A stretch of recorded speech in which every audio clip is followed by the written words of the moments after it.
Саламатсыздар ма? Мен аты жөнім Сабралиева Гүлнұр Жорабек қызы. Тараз қаласының тұрғынымын.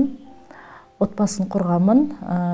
Осы Тараз қаласында ата-енеммен, жолдасыммен, және де өзім бала-шағаммен тұрамын. 4 балам бар. Үлкенім 9-да, екіншім 7 жаста, үшіншім 3 жаста, одан кейін кенжем 1 жаста.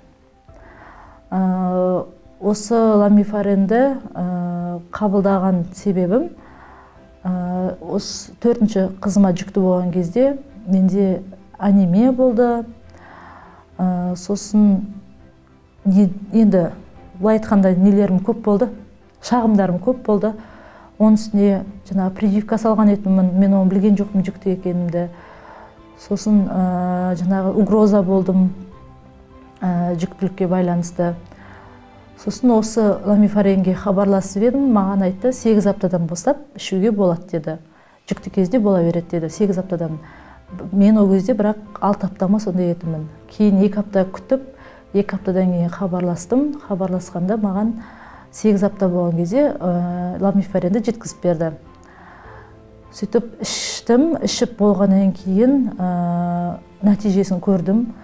Ешқандай да менде анемия болған жоқ жүктілік кезде. Гемоглобинім ешқандай да түскен жоқ. Өзімді жақсы сезіндім, жеңіл жүрдім. Оның алдындағы жүктіліктерде жиі анемия болатынмын.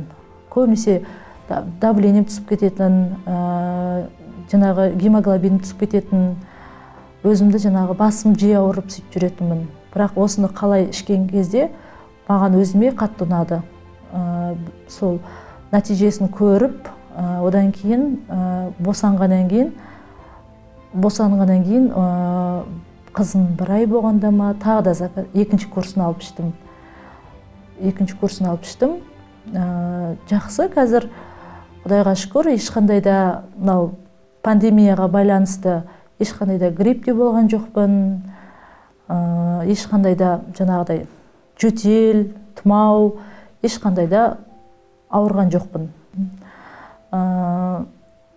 Мен кеңесім,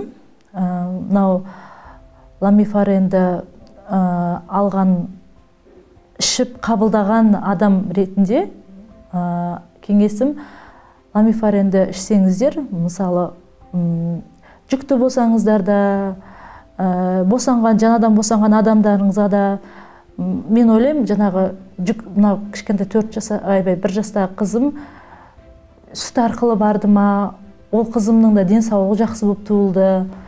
Қазірде Құдайға шүкір, ешқандай да несі жоқ, шағымы жоқ, ауырып жүрген жоқ. Сондықтан айтарым, ламифаренді алып ішсеңіздер, ешқандай да өкінбейсіздер, денсаулықтарыңыз жақсы болады, өздеріңізді жеңіл сезінесіздер. Жаңағы қалай айтсам болады? Не деп айтсам болады?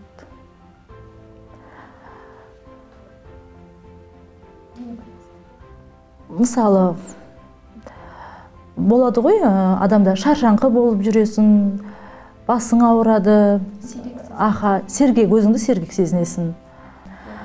Осы ламифарен компаниясына алғысым шексіз. Ішкеніме ешқандай да өкінбеймін. Алла қаласа, енді 3-ші курсын бастасам ба деп жүрмін. 3-ші курсын алып ішсем ба деп жүрмін. Осы көктем келатыр. Көктемде бәріміз әлсіз боламыз. Сол енді Құдай қаласа көктемге қарай ламифаренде 3-ші курсын алып ішемін.